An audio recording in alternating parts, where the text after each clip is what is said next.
Bonjour à toutes et à tous, si l'art vous en dit, voici un nouvel épisode de notre saga artistique Œuvre en vue. Aujourd'hui, il s'agit d'une chasse émaillée représentant la mort et l'ensevelissement de Thomas Becket, datant de la fin du XIIe siècle. Une chasse est une sorte de petit coffre qui enferme des reliques de saints ou de saintes, donc souvent des ossements ou des bouts de vêtements ayant appartenu aux saints.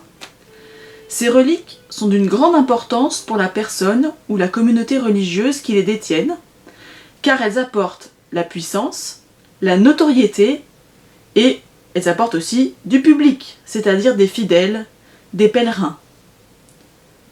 Les chasses sont de plusieurs tailles, mais elles doivent être mobiles afin de transporter les reliques facilement en cas de procession, par exemple. La chasse présentée dans notre saga d'aujourd'hui fait partie des petits formats. Elle mesure environ 20 cm de haut, 20 cm de long et 9 cm de large. C'est une chasse émaillée, c'est-à-dire qu'il s'agit d'un coffret en bois recouvert d'émail. Plusieurs techniques d'émail se succèdent au fil des siècles, le cloisonné, le chanlevé, le translucide et l'émail peint. Ici, nous avons affaire à de l'émail chanlevé sur cuivre. On creuse des alvéoles au burin directement dans le métal, puis on remplit ces alvéoles avec de la poudre d'émail, des pigments à base de minéraux comme pour le verre. Puis les deux fusionnent par la chaleur du feu. Ensuite, on cloue les plaques de cuivre émaillées sur lame de bois. Cette chasse émaillée possède un décor que l'on retrouve sur plus de 50 chasses, datées du XIIe et du XIIIe siècle, avec pour thème l'assassinat et l'ensevelissement de Thomas Becket. Thomas Becket, né en 1118, servit le royaume d'Angleterre en tant que chancelier, mais il s'opposa à la politique d'Henri II Plantagenet quand il devint archevêque de Cantorbéry. Il fut assassiné sur commande royale le 29 décembre 1170 lors de son service dans sa propre cathédrale à Cantorbéry. Il fut canonisé dès 1173, ce qui permit une diffusion rapide de ses reliques. Le meurtre de Thomas Becket fut si choquant qu'il marqua les esprits et inspira les artistes pour la réalité de la scène. Deux hommes armés d'une épée sont entrés dans la cathédrale et celui du milieu tranche la tête de Thomas Becket. Il attaque ce dernier par derrière au moment où il célèbre la messe devant Dieu, dont la main sort du ciel en faisant le geste de bénédiction.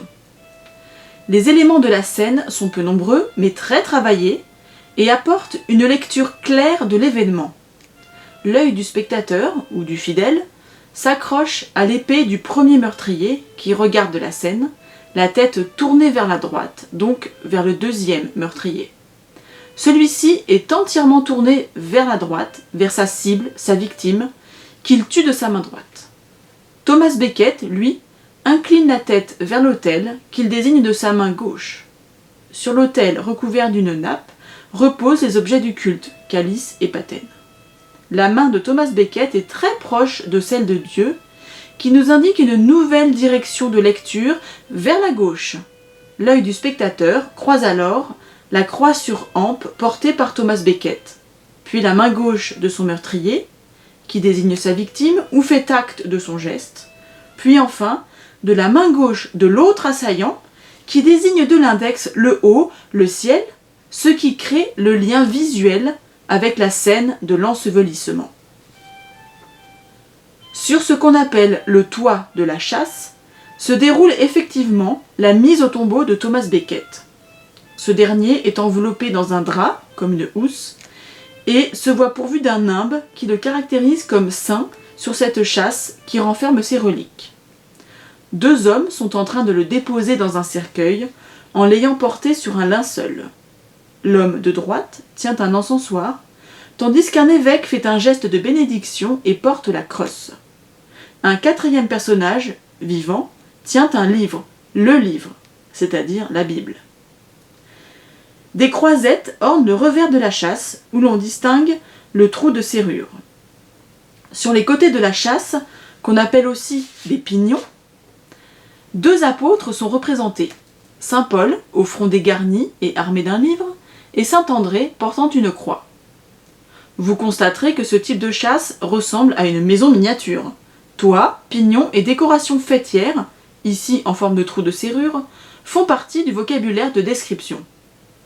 Et comme toute maison, une fois la structure mise en place, on essaie de la rendre jolie. Pour la châsse de Thomas Becket, le mélange des 2 matériaux employés, le cuivre et l'émail, donne un résultat esthétique harmonieux dans l'ensemble et dans les détails. Le travail du cuivre fait appel à plusieurs techniques en ce qui concerne cette châsse.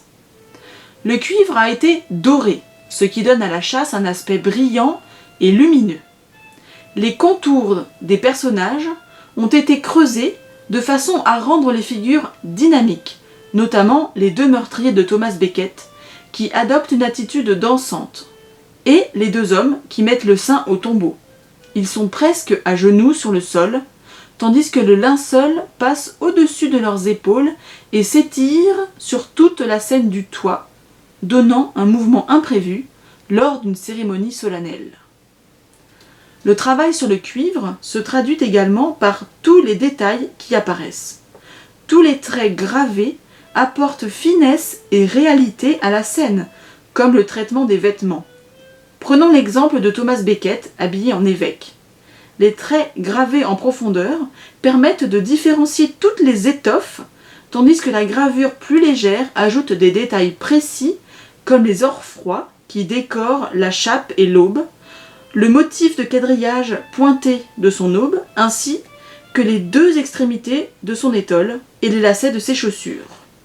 Non seulement ces détails apportent des précisions sur les costumes, mais aussi sur les mouvements des personnages. Les cuisses des meurtriers sont ainsi bien visibles et tellement angulaires qu'elles ajoutent encore une dynamique à la scène. Des détails anatomiques sont aussi travaillés dans la gravure, tels que les genoux et les mollets des agresseurs. Des détails sont également travaillés pour la tenue de l'évêque qui supervise la mise au tombeau, notamment son étole.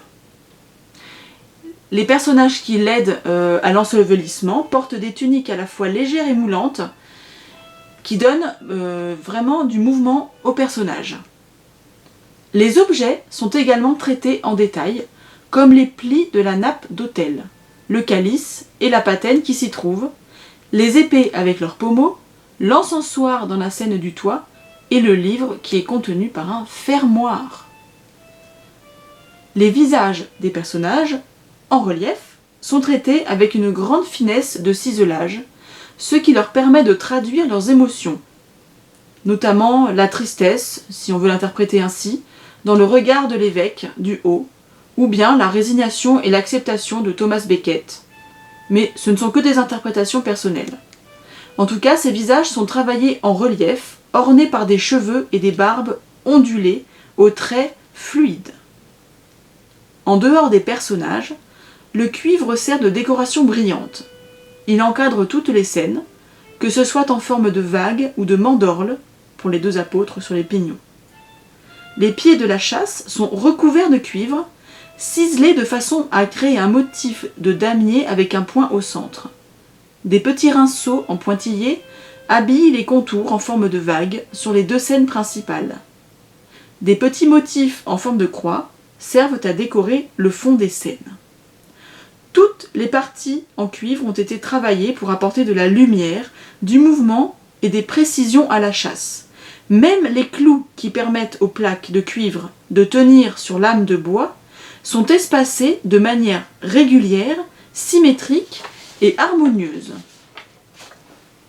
Le côté brillant du cuivre doré se marie avec l'emploi abondant de l'émail bleu qui sert pour le décor des fonds.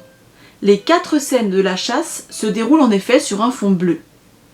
Ce bleu s'étend de façon homogène et fait ressortir aussi bien les silhouettes des personnages que les objets ou les rosettes décoratives.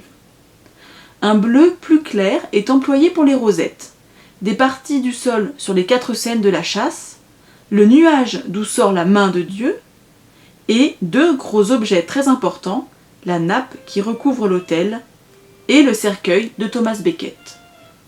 Un bleu turquoise est également employé pour saint Paul et saint André. Une large bande turquoise coupe en effet la mandorle en deux derrière chaque saint. La couleur verte est présente, en allié du bleu, pour les sols, les décorations florales, le cercueil et l'auréole de Thomas Becket.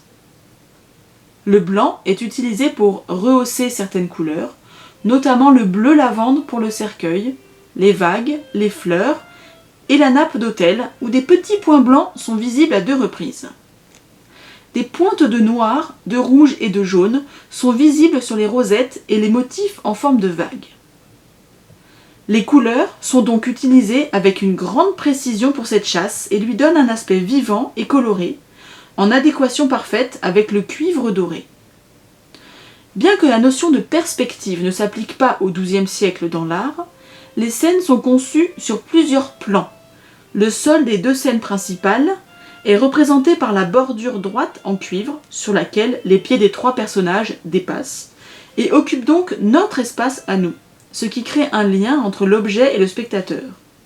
Des éléments qui ressemblent à des écailles habillent également le sol pour lui donner du modelé.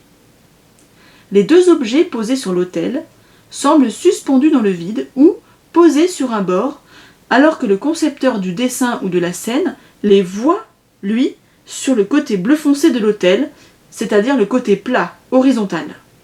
De même, le cercueil est représenté de face, mais les 2 extrémités visibles repartent nettement vers l'arrière.